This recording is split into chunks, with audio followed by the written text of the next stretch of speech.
بسم اللہ الرحمن الرحیم رب اشرح لی صدری ویسر لی امری واحلل عقدۃ من لسانی یفقہوا قولی۔ اس پروگرام میں آپ کا بہت بہت خیر مقدم ہے۔ آج ہم حضرت ابراہیم علیہ السلام یعنی ابراہم کی زندگی کے کچھ واقعات اور حالات آپ کے سامنے پیش کریں گے۔ حضرت ابراہیم علیہ السلام یا ابراہم ایک بہت بڑے پیغمبر تھے۔ اسی وجہ سے دنیا کے 3 بڑے مذہب یعنی جوڈائزم، کرسچینٹی اور اسلام ان کو ایک بڑے پیغمبر کے طور پر مانتے ہیں اور برابر کی رسپیکٹ دیتے ہیں۔ حدیث میں حضرت ابراہیم علیہ السلام کو ابو الانبیاء کہا گیا، یعنی قرآن میں اور بائبل میں جن پروفٹس کا ذکر ہے ان میں سے زیادہ تر پروفٹ حضرت ابراہیم علیہ السلام کے خاندان سے تعلق رکھتے ہیں۔ مثلا اسماعیل یعنی اسماعیل، اسحاق یعنی آئزک، یعقوب یعنی جیکب، یوسف یعنی جوزف، موسیٰ یعنی موزز، ہارون یعنی ایرن، داؤد یعنی ڈیوڈ، سلیمان یعنی سولومن، زکریا، یحییٰ یعنی جان، الیاس، عیسیٰ یعنی جیزس، اور اسی کے ساتھ ساتھ حضرت محمد صلی اللہ علیہ وسلم یعنی پروفٹ محمد بھی حضرت ابراہیم علیہ السلام کے خاندان سے تعلق رکھتے ہیں۔ اسی وجہ سے مسلمان اور جیوز اور کرسچنز حضرت ابراہیم علیہ السلام کو ایک بڑے پیغمبر کے طور پر مانتے ہیں اور برابر کی رسپیکٹ دیتے ہیں۔ قرآن میں جو قصے آئے ہیں، پروفٹس کے، پیغمبروں کے جو قصے آئے ہیں، اس کا مقصد یہ نہیں ہے کہ کوئی کہانی سنا دینا، بلکہ اس کا مقصد یہ ہے کہ جو پروفٹس کے اعلیٰ کردار تھے، جو ان کا کیریکٹر تھا، اسے ہم سمجھیں اور اسے اپنائیں اور اپنی زندگی کا حصہ بنائیں۔ تو حضرت ابراہیم علیہ السلام کی زندگی میں وہ ساری بیسک ٹیچنگز جو اسلام کی بیسک ٹیچنگز ہیں، فنڈامنٹل ٹیچنگز ہیں، وہ سب جمع ہو گئی ہیں۔ یعنی حضرت ابراہیم علیہ السلام کی زندگی ایک مومن کے لیے، ایک بلیور کے لیے سورس آف انسپریشن ہے۔ یعنی ہمیں حضرت ابراہیم علیہ السلام کی زندگی کو ایک ماڈل کے طور پر لینا ہے، ایک نمونے کے طور پر لینا ہے اور اپنی زندگی کو اس پر ڈھالنا ہے۔ یعنی حضرت ابراہیم علیہ السلام کے فوٹ سٹیپس پہ ہمیں چلنا ہے، ان کے نقش قدم پر ہمیں چلنا ہے۔ اور اسی طرح حج کا بھی یہی مقصد ہے کہ ہم اپنی زندگی کو حضرت ابراہیم علیہ السلام کے فوٹ سٹیپس پہ چلائیں۔ حج کا مطلب یہ نہیں ہے کہ ایک سفر کرنا، مکے تک جانا، کعبہ کا طواف کرنا، سعی کرنا، صفا اور مروہ کی سعی، اور عرفات میں جانا، مینا میں جانا، مزدلفہ میں جانا، کنکریاں مارنا شیطان کو، قربانی کرنا، یہ سب جو رائٹس ہیں حج کے، جو ارکان ہیں، جو ریچولز ہیں، وہ صرف ہمیں حضرت ابراہیم علیہ السلام کی قربانی، ان کی زندگی کو یاد دلاتے ہیں۔ تو ایک حاجی جو حج کرنے جاتا ہے مکہ اور وہاں ڈیفرنٹ جو رائٹس ہیں اس کو کرتا ہے، اس کا مقصد یہ ہے کہ وہ حضرت ابراہیم علیہ السلام کو زندگی کو یاد کرتا ہے اور یہ پلیج لیتا ہے، یہ عہد کرتا ہے کہ میں حضرت ابراہیم علیہ السلام کی زندگی کو اپناؤں گا۔ حضرت ابراہیم علیہ السلام کی زندگی میرے لیے سورس آف انسپریشن ہوگی، وہ ماڈل ہوگی جس کے اوپر میں اپنی زندگی کے نقشے کو ڈھالوں گا، ان کے فوٹ سٹیپس پہ چلوں گا۔ قرآن میں حضرت ابراہیم علیہ السلام کا ذکر 67 ٹائمز آیا ہے، اور بہت ہی اچھے الفاظ حضرت ابراہیم علیہ السلام کے لیے قرآن میں استعمال ہوئے ہیں۔ جیسے حضرت ابراہیم علیہ السلام کو قرآن میں خلیل اللہ کہا گیا، یعنی خدا کا دوست، دا فرینڈ آف گاڈ۔ اسی کے ساتھ ساتھ حضرت ابراہیم علیہ السلام کا جو کیریکٹر تھا، جو اعلیٰ کیریکٹر تھا، اس کے بارے میں قرآن میں بار بار آیا ہے۔ اعلیٰ کیریکٹر کے کیا معنی ہیں؟ یعنی اعلیٰ کیریکٹر کے معنی ہیں کہ آپ برائی سے بچیں اور اچھا کیریکٹر اپنے اندر پیدا کریں۔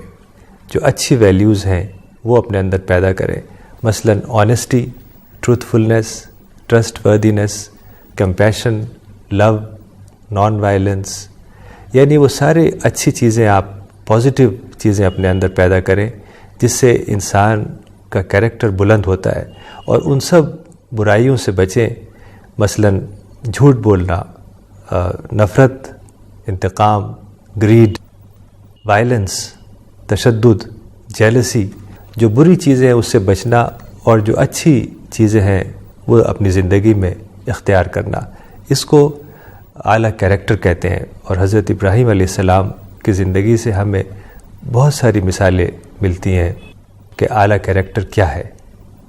اعلیٰ کیریکٹر سے انسان اپنے اندر پازیٹیو پرسنالٹی بناتا ہے، یعنی مثبت شخصیت، اور قرآن سے ہمیں یہ پتہ چلتا ہے کہ پازیٹیو پرسنالٹی کے بغیر انسان جنت میں نہیں جا سکتا۔ قرآن میں آتا ہے ذالک جزاء من تزکیٰ، یعنی جنت میں صرف وہی لوگ جائیں گے جو مکمل طور پر پازیٹیو شخصیت ہوں، یعنی ان کے دل میں لوگوں کے لیے خیرخواہی ہو، ان کے دل میں لوگوں کے لیے محبت اور لو اور کمپیشن ہو۔ یعنی ایسے لوگ جنت میں نہیں جائیں گے جو ایروگنٹ ہوں، جن کے اندر ہیٹ بھری ہو، جو وائلنس کو پسند کرتے ہیں، تشدد کو پسند کرتے ہیں، تو اللہ تعالیٰ ایسے لوگوں کو جنت میں داخل نہیں کرے گا۔ ذالک جزاء من تزکیٰ، یعنی وہ لوگ جنت میں جائیں گے جنہوں نے اپنی سول کو پیوریفائی کیا، اپنی روح کو پاک کیا۔ تو اعلیٰ کیریکٹر سے جو ہمیں فائدہ ہے دنیا میں بھی ہے اور آخرت میں بھی ہے۔ تو قرآن میں حضرت ابراہیم علیہ السلام کے اعلیٰ کیریکٹر کی مثالیں ہمیں ملتی ہیں، جیسے قرآن میں آتا ہے ان ابراہیم لحلیم اواہ منیب، کہ ابراہیم ایک بہت ہی نرم دل، صبر کرنے والے اور رجوع کرنے والے انسان تھے۔ حلیم کہتے ہیں جس شخص کے اندر بہت نرمی ہو، صبر کرتا ہو، اور اواہ کہتے ہیں نرم دل انسان، اور منیب کہتے ہیں اس کو جو اللہ کی طرف لوٹتا ہے، کوئی غلطی اس سے ہو جائے تو فوراً اس کے اندر ریپینٹنس پیدا ہوتی ہے۔ تو حضرت ابراہیم کے لیے ایسے اچھے الفاظ استعمال ہوئے قرآن میں، ان ابراہیم لحلیم اواہ منیب۔ ایسے ہی قرآن میں حضرت ابراہیم علیہ السلام کے لیے حنیف کا لفظ استعمال ہوا۔ حنیف کے معنی ہوتے ہیں اپ رائٹ پرسن، یعنی جس کے اندر کوئی ٹیڑھ نہ ہو، یعنی وہ انسان جو ڈسٹریکشن سے بچے، ڈیویشن سے بچے، خواہشات سے بچے، ڈیزائر سے بچے، اور خدا کے بتائے ہوئے سیدھے راستے پہ چلتا رہے، ایسے انسان کو قرآن میں حنیف کہا گیا ہے۔ اسی طریقے سے حضرت ابراہیم علیہ السلام کے بارے میں قرآن میں آیا کہ حضرت ابراہیم اللہ تعالیٰ کے سامنے سرنڈر کرنے والے تھے۔ اذ قال ربہ اسلم، کہ اللہ تعالیٰ نے حضرت ابراہیم سے کہا کہ تم سرنڈر کرو، تو حضرت ابراہیم نے جواب دیا قال اسلمت لرب العالمین، کہ میں رب العالمین جو سارے جہان کا مالک ہے اس کے سامنے اپنے آپ کو سرنڈر کرتا ہوں۔ ایسے ہی حضرت ابراہیم علیہ السلام کی کئی آزمائشیں اللہ تعالیٰ نے لی، کئی ٹیسٹ لیے، اور ہر ٹیسٹ میں، ہر آزمائش میں حضرت ابراہیم علیہ السلام پورے اترے۔ اسی طرح سے قرآن میں حضرت ابراہیم علیہ السلام کی کئی دعائیں آئی ہیں۔ جس پیغمبر کا بھی قرآن میں ذکر ہے، تقریباً سارے پیغمبروں کی قرآن میں دعائیں موجود ہیں، اور وہ بڑی اہم دعائیں ہیں، بہت ہی نورانی اور الہامی دعائیں ہیں، اور یہ سلسلہ پہلے ہی پیغمبر سے شروع ہو گیا، یعنی حضرت آدم علیہ السلام سے۔ حضرت آدم علیہ السلام سے کوئی غلطی ہوئی تو حضرت آدم علیہ السلام کے اندر ریپینٹنس پیدا ہوئی، تو اللہ تعالیٰ نے کچھ الفاظ دیے ان کو، اور اس الفاظ سے حضرت ابراہیم اور اس الفاظ سے حضرت آدم علیہ السلام نے دعا کی، اور وہ دعا قبول ہوئی کہ اے ہمارے رب، ہم نے اپنی جانوں پہ ظلم کیا، تو اگر ہمیں معاف نہیں کرے گا اور ہمارے اوپر رحم نہیں کرے گا تو ہم بڑے گھاٹے والوں میں سے ہو جائیں گے۔ تو اس دعا کے بارے میں قرآن میں یہ آیا کہ یہ الہامی دعا تھی. الہامی دعا کے معنی انسپائرڈ پریئر، یعنی اللہ تعالیٰ نے یہ دعا حضرت آدم علیہ السلام کو دی تھی کہ تم اس دعا سے مجھ سے دعا کرو تاکہ تمہاری دعا قبول ہوگی. تو سارے ہی پیغمبروں کی دراصل دعائیں اسی انداز کی ہیں، اور حضرت ابراہیم علیہ السلام کی کافی دعائیں قرآن میں مذکور ہیں. جیسے ایک دعا بہت اچھی حضرت ابراہیم علیہ السلام کی ہے، ان صلاتی و نسکی و محیائی و مماتی للہ رب العالمین، کہ میری نماز، میری قربانی، میرا جینا، میرا مرنا سب اللہ تعالیٰ کے لیے ہے. تو حضرت ابراہیم علیہ السلام 4000 سال پہلے کے مقام پر پیدا ہوئے. دراصل بیبیلونیا کا ایک قدیم شہر تھا، اور بیبیلونیا میسوپوٹیمیا کا ایک ملک تھا جس کی راجدھانی بیبیلون تھی. قرآن میں بیبیلون کا ذکر آیا ہے، وَبِبَابِلِ ہاروت و ماروت. اور یہ علاقہ دراصل جو 2 عرب کی مشہور نہریں ہیں، یعنی ٹگرس اور یوفریٹس، دجلہ اور فرات، ان دونوں کے بیچ کا علاقہ ہے، جو کہ بہت ہی فرٹائل، بہت ہی اچھا، بہت ہی سرسبز و شاداب علاقہ تھا. تو اس وجہ سے وہاں بہت ہی سویلائزیشن اس زمانے میں آگے بڑھی، اور بہت ہی بڑا سویلائزیشن میسوپوٹیمیا کا بنا. تو اس زمانے میں ٹرکی، سیریا اور ایران کا بھی کچھ حصہ میسوپوٹیمیا میں شامل تھا. تو تقریباً 4000 سال پہلے حضرت ابراہیم علیہ السلام میں پیدا ہوئے، لیکن یہ لوگوں کو معلوم نہیں تھا کہ یہ کہاں ہے، چونکہ صدیوں سے یہ نامعلوم شہر بن گیا تھا. چونکہ ایسا ہوتا ہے کہ بعض اوقات زلزلے آتے ہیں اور فلڈز آتے ہیں، تو کچھ آبادیاں زمین کے اندر چلی جاتی ہیں. تو اسی طریقے سے جو تھا وہ بھی شہر زمین کے اندر چلا گیا. اس وجہ سے لوگوں کو پتہ نہیں تھا کہ یہ کہاں ہے. لیکن 1922 میں برٹش میوزیم اور فلیڈیلفیا میوزیم کی ایک جوائنٹ ٹیم نے عراق میں بغداد کے پاس ایکسکیویشنز کیے، یعنی کھدائی کی. تو اس کھدائی کے دوران ایک پورا شہر نکل آیا، اور پھر جب اس کے آبجیکٹس، جو چیزیں ملی تھیں وہاں سے، جو ٹولز وغیرہ، جو برتن، جو اور سامان، فرنیچر وغیرہ جو ملا تھا اس شہر میں جو زمین کے اندر دب گیا تھا، تو جب ان چیزوں کے اوپر ایکسپیریمنٹ ہوئے، جو آرکیولوجسٹس ہیں، جو سائنٹسٹ ہیں، وہ ان چیزوں پر ایکسپیریمنٹ کرتے ہیں. ان میں سے ایک ایکسپیریمنٹ کو کہا جاتا ہے کاربن 14 ڈیٹنگ. یعنی کوئی آبجیکٹ اگر آپ کو ملے بہت ہی پرانا، کوئی فرنیچر یا کوئی پاٹ یا کوئی پوٹری کا حصہ یا کوئی اور اس طرح کی چیز جو بہت ہی قدیم ہو، سینکڑوں سال، ہزاروں سال پرانا ہو، تو اگر اس کے اوپر یہ ایکسپیریمنٹ کیا جائے جس کو کاربن 14 ڈیٹنگ کہا جاتا ہے، تو اس سے ایگزیکٹ اس کی ایج کا پتہ چل جاتا ہے. تو جو آبجیکٹس میں ملے، اس جگہ ملے، تو اس کے اوپر جب یہ ایکسپیریمنٹ کیا گیا تو پتہ چلا کہ یہ ایگزیکٹلی وہی جگہ ہے، وہی شہر ہے جہاں حضرت ابراہیم علیہ السلام پیدا ہوئے تھے، اور انہوں نے اپنا بچپن اور زندگی کے کچھ سال وہاں گزارے تھے. تو جب حضرت ابراہیم علیہ السلام میں پیدا ہوئے تو اس وقت وہاں شرک کا غلبہ تھا.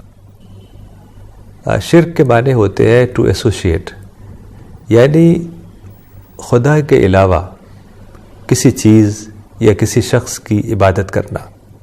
یعنی خدا کے علاوہ کسی اور چیز جیسے چاند، ستارے، آسمان، زمین، پہاڑ، دریا، ان چیزوں کی ورشپ کرنا، عبادت کرنا. یعنی جو چیزیں خدا سے انسان حاصل کرتا ہے، یعنی خدا گیور ہے، وہ سسٹینر ہے، وہ کریٹر ہے، اس طرح کی چیزیں، اس طرح کی باتوں کو دوسروں سے ایسوشیٹ کرنا، اسی کو شرک کہتے ہیں. یعنی خدا دینے والا ہے، منعم ہے، جو چیزیں ہمیں مل رہی ہیں وہ خدا سے مل رہی ہے، جو زندگی ہے وہ خدا نے دی ہے، موت ہے وہ خدا دے گا. اس دنیا میں جو بھی چیزیں ہمیں حاصل ہیں وہ سب خدا دے رہا ہے، تو ان سب چیزوں کی امید کسی اور سے رکھنا یا یہ کہنا کہ یہ چیزیں کوئی اور بھی دینے والا ہے، اسی کو شرک کہا جاتا ہے۔ تو اس زمانے میں جب حضرت ابراہیم علیہ السلام پیدا ہوئے تو عرب میں اسی طرح کا شرک کا کلچر غالب تھا۔ حضرت ابراہیم علیہ السلام بچپن سے ہی ان کے اندر ایک سیکنگ اسپرٹ تھی، یعنی چیزوں کو گہرائی سے جاننے کی کوشش کرنا، یعنی وہ ایک بچپن سے ایک سیکر تھے۔ وہ یہ جاننا چاہتے تھے کہ اس دنیا کی حقیقت کیا ہے، ریالٹی کیا ہے، کون کریٹر ہے، کس نے انسان کو پیدا کیا ہے، کون گیور ہے، کون انسان کو سب چیزیں دے رہا ہے، یعنی میں کون ہوں، کس نے مجھے پیدا کیا، اس دنیا کا کیا مقصد ہے، یہ کائنات، یہ یونیورس کس نے بنائی، اس کائنات کو کون چلا رہا ہے، یہ سولر سسٹم کون چلا رہا ہے، یہ زمین اور آسمان پہ جو چیزیں ہیں، کھانے پینے کی چیزیں، یہ کیسے پیدا ہو رہی ہیں۔ یعنی ان چیزوں پر گہرائی سے جب انہوں نے سوچا تو حضرت ابراہیم کے اوپر یہ کھل گیا کہ شرک اس کائنات کا مذہب نہیں ہو سکتا، یعنی جو کائنات ہے وہ خود کریٹر نہیں ہو سکتی، ضرور اس یونیورس کا، انسان کا، اس دنیا کا کوئی کریٹر ہے، کوئی سسٹینر ہے، کوئی ہیلپر ہے جو ہر وقت ہماری مدد کر رہا ہے، جو ہمیں کھانا دیتا ہے، جو ہمیں پانی دیتا ہے، جو ہمیں آکسیجن دیتا ہے۔ تو اس طرح کی باتیں حضرت ابراہیم علیہ السلام کے سمجھ میں آئیں جب انہوں نے چیزوں پر گہرائی سے غور کیا۔ قرآن میں حضرت ابراہیم علیہ السلام کا ایک قصہ آتا ہے، جب وہ بچے تھے اس وقت کا قصہ ہے۔ قرآن میں آتا ہے کہ فلما جن علیہ اللیل رأى کوکبا قال ھذا ربی۔ ایک بار کا واقعہ ہے کہ حضرت ابراہیم علیہ السلام اس وقت بچے تھے، تو رات کے وقت انہوں نے آسمان کی طرف دیکھا تو انہیں ایک بہت ہی چمکتا ہوا ستارہ نظر آیا۔ وہ ستارہ اتنا چمکدار تھا اور اتنا خوبصورت تھا کہ وہ بولے ھذا ربی، کہ یہی لگتا ہے میرا رب ہے، اور اسے دیکھتے رہے۔ لیکن پھر کچھ دیر کے بعد وہ ڈوب گیا۔ تو حضرت ابراہیم علیہ السلام نے کہا کہ فلما افل قال لا احب الافلین، کہ جب وہ ڈوب گیا، جب وہ ستارہ ڈوب گیا تو وہ بولے کہ میں ڈوبنے والوں کو اپنا رب نہیں بناتا۔ پھر تھوڑی دیر میں انہوں نے دیکھا کہ چاند نکل آیا۔ فلما رأى القمر بازغا قال ھذا ربی، جب چاند نکل آیا، چاند ایک چمکدار چاند جب سامنے ان کے آیا تو انہوں نے کہا کہ یہی میرا رب لگتا ہے۔ لیکن یہی بات چاند کے ساتھ بھی ہوئی، کچھ دیر تک وہ دیکھتے رہے بہت ہی حیرت کے ساتھ، اور اس کی جو خوبصورتی تھی چاند کی اس کو دیکھتے رہے، لیکن چاند بھی کچھ دیر بعد ڈوب گیا۔ تو انہوں نے کہا کہ میں ڈوبنے والوں کو اپنا رب نہیں بناتا۔ پھر یہاں تک صبح ہو گئی اور سورج نمودار ہوا۔ تو جب سورج نکلا فلما رأى الشمس بازغة قال ھذا ربی ھذا اکبر، کہ جب انہوں نے دیکھا سورج کو نکلتا ہوا، چمکدار سورج، تو بولے کہ یہی میرا رب لگتا ہے، یہ بڑا ہے، یعنی ستارے سے اور چاند سے ان کو بڑا لگا، زیادہ چمکدار لگا، زیادہ خوبصورت لگا۔ تو وہ اسے گہرائی سے دیکھتے رہے اور شوق سے دیکھتے رہے، اور سارا دن اسی کے اوپر سوچتے رہے۔ لیکن شام ہو گئی اور سورج بھی بالآخر ڈوب گیا۔ تو وہ بولے کہ نہیں، میں ڈوبنے والوں کو اپنا رب نہیں بناتا، اور وہ بولے انی وجہت وجہی للذی فطر السماوات والارض حنیفا وما انا من المشرکین، کہ میں تو اس کی طرف اپنا رخ کرتا ہوں، اس کو اپنا خدا بناتا ہوں جو سارے کائنات کا مالک ہے، جس نے ہر چیز بنائی ہے، چاند بنایا، سورج بنایا، ستارے بنائے، سولر سسٹم کو بنایا، یہ دنیا بنائی، انسان کو پیدا کیا، ہر چیز بنائی، وہی میرا رب ہو سکتا ہے۔ تو یہ ایک علامت کے طور پر ایک سمبولک انداز میں یہ قصہ قرآن میں آیا ہے حضرت ابراہیم علیہ السلام کا، ان کے بچپن کا۔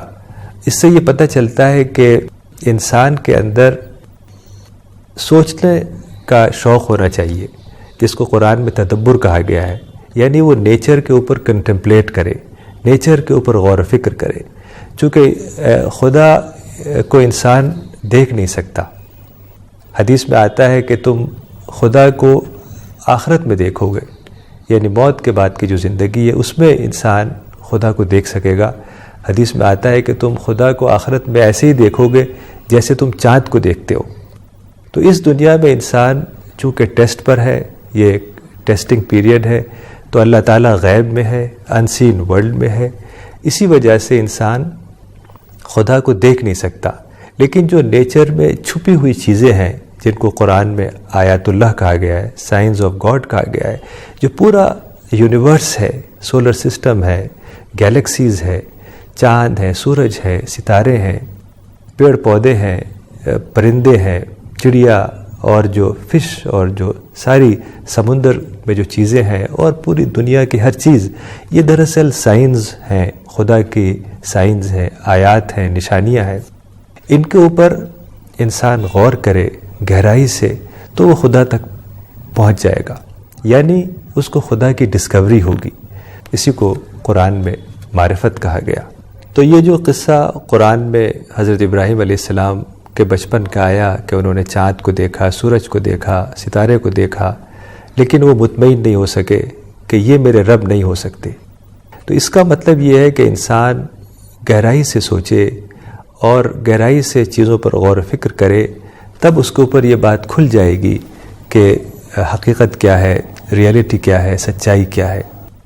تو آج اتنا ہی، انشاءاللہ اگلے ایپیسوڈ میں حضرت ابراہیم علیہ السلام کے قصے کو اور آگے بڑھائیں گے اور دیکھیں گے کہ اس پہ ہمارے لیے کیا سبق اور کیا رہنمائی کا سامان ہے۔ تب تک کے لیے خدا حافظ، وآخر دعوانا ان الحمد للہ رب العالمین۔